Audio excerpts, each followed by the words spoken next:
समीर को यह पसंद नहीं था कि उसकी बहन उसके ही दोस्त के साथ प्यार करे। जिस दिन से समीर को इस बात की जानकारी हुई, उसने अपनी बहन पर सख्ती करना शुरू कर दिया। बहन की विरोध करने पर समीर ने बहन को चेताया और दोबारा अपने दोस्त सौरभ से मिलने की मनाही कर दी।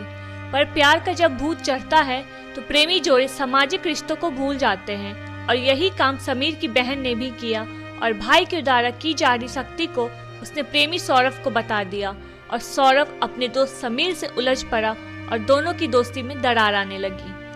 प्यार का रोग था और प्यार परवान चढ़ गया था, और ऐसे में प्रेमिका का भाई रास्ते का रोड़ा बन गया था। सौरभ इन बातों से काफी नाराज था।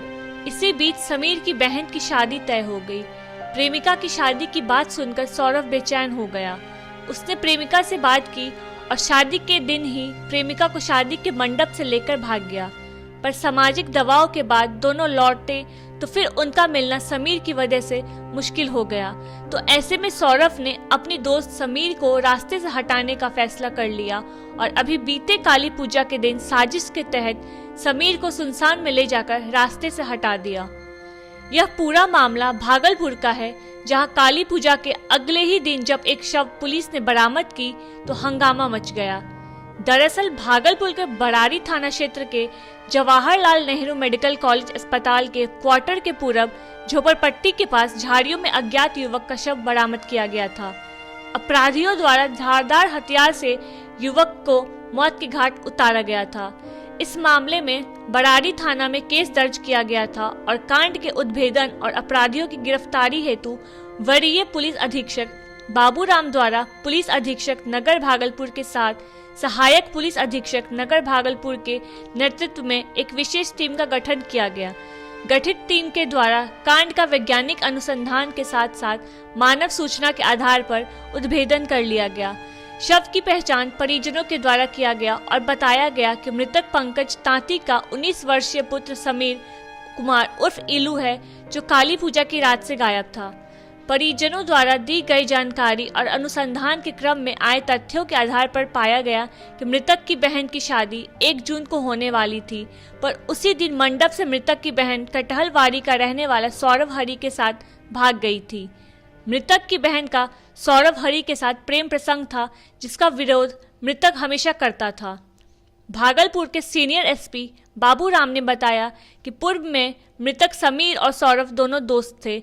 समीर अपनी बहन को सौरभ से प्यार करने से रोकता था और कभी कभार इसी कारण मारपीट भी करता था। इसी बात को समीर की बहन अपने प्रेमी सौरभ हरि को बता देती थी। इस कारण सौरभ और समीर में दुश्मनी हो गई थी। सीनियर एसपी ने बताया कि भागलपुर में मां काली प्रतिमा विसर्जन शोभा यात्रा के दिन अभियुक्त सौरभ हरि ने सुबह से ही समीर को रास्ते से हटाने की योजना बना ली थी। भीड़भाड़ का फायदा उठाकर 27 अक्टूबर और 28 अक्टूबर की रात काली प्रतिमा विसर्जन के समय सौरभ हरि अपने साथियों के साथ मिलकर समीर को विसर्जन घाट से बुलाकर सुनसान झाड़ी के पास ले गया और अपने साथियों के साथ मिलकर समीर को दुनिया से ही विदा कर दिया। सीनियर एसपी ने बताया कि घटना के अनुसंधान और तकनीकी टीम द्वारा कांड के प्राथमिक अभियुक्त सौरभ हरि को गिरफ्तार कर लिया। गिरफ्तारी के बाद सौरभ हरि ने अपना अपराध स्वीकार कर लिया और घटना में शामिल अपने सभी दोस्तों के नाम पुलिस को बता दिया। सौरभ से पूछताछ के बाद उसके 4 एनी साथियों को भी गिरफ्तार कर लिया गया। सौरभ हरि की निशानदेही पर घटना में प्रयुक्त एक धारदार तलवार गिरफ्तार विशाल के घर से बरामद कर लिया गया। ये काली पूजा विसर्जन की रात्रि में 27 तारीख को बरारी थाना अंतर्गत एक युवक का मर्डर हुआ था। सुबह में एक अज्ञात लाश मिली थी। पुलिस ने इसका त्वरित अनुसंधान किया है और पहले तो मृतक की पहचान 2 दिन तक नहीं हो पाई थी। मृतक की पहचान होने के बाद में पूरा मामला स्पष्ट हो गया। 5 लोगों को गिरफ्तार किया गया है। इसमें से जो मुख्य साजिश करता है वो मृतक की बहन के साथ में उसका प्रेम संबंध था, जिसमें मृतक बाधा बनता था। इसको लेकर दोनों में कई बार में कहा सुनी झगड़ा भी हुआ। इसी को लेके जो मुख्य अभियुक्त है उसने पूरी प्लानिंग की थी अपने साथियों के साथ मिलकर और काली पूजा की रात में, विसर्जन की रात में इसको बहला फुसला कर सुनसान जगह पर लेकर गए और वहाँ पर नशा इन सब लोगों ने किया और फिर एक जो तलवार ये कैरी कर रहे थे उससे सभी लोगों ने मिलकर इसकी हत्या कर दी। तो जो तलवार बरामद की गई है वो यूज़ की गई थी, वो बरामद हो गई है। अब जो मुख्य अभियुक्त है अपनी बहन के यहाँ देवघर में जाकर छिप गया था, पुलिस टीम जाकर उसको वहाँ से गिरफ्तार करके लाई और उसकी निशानदेही पर अन्य अभियुक्तों की गिरफ्तारी हुई है। पांचों किस थाना क्षेत्र के? पांचों ही बरारी थाना क्षेत्र के हैं। कोई आपराधिक हिस्ट्री भी है उनका? इसमें से एक व्यक्ति तो अभी जो है वो शराब के केस में बांका जिला में जेल में है। इस घटना के 2 दिन बाद बांका जिला से गिरफ्तारी हुई थी। एक दूसरा अन्य युग है जो पहले भी मारपीट के केस में जेल जा चुका है। इसकी बहन को पता था क्या कि इसकी हत्या हुई है या फिर होने वाली है, ऐसा कुछ? इनके परिवार को 2 दिन तक नहीं पता था कि इनका लड़का गायब हो गया है। इन्होंने बहुत ज़्यादा खोजबीन नहीं की। तो जब इनको पता चला मीडिया के माध्यम से कि कोई युवक की लाश मिली है, अज्ञात लाश है, तब जाके इन्होंने जाके थाना में संपर्क किया और तब पहचान हुई। कितने लोग सर हत्या में शामिल हैं? 5 लोग।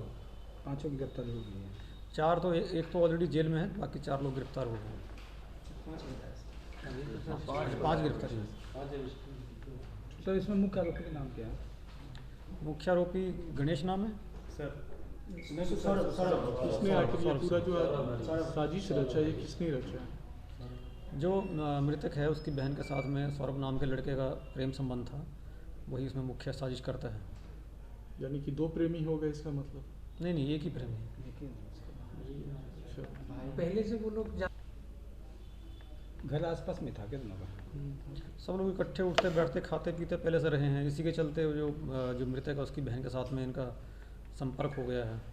और जो इनको लेके जब हत्या किया तो भी जो जान पहचान थी, तो इसलिए मृतक जो है आसानी से इनके विश्वास में आ गया, इनके साथ चला गया। और साथ में अन्य जो सबौर थाना अध्यक्ष हैं, टेक्निकल सेल के लोग हैं, अन्य लोग हैं, तो सभी को पुरस्कृत किया जाएगा। बहुत ही जल्दी उन्होंने उद्भेदन किया और गिरफ्तारी भी की सभी लोगों की। पुलिस ने इस घटना में कटहलबारी के सौरभ कुमार, बड़ी खंजरपुर के विशाल कुमार, इशाक सक्कर के गणेश हरि के साथ विक्रमशिला कॉलोनी तिलका मांझी के समीर और लालचक भट्टा के अभिषेक कुमार को गिरफ्तार कर लिया और जेल भेज दिया है।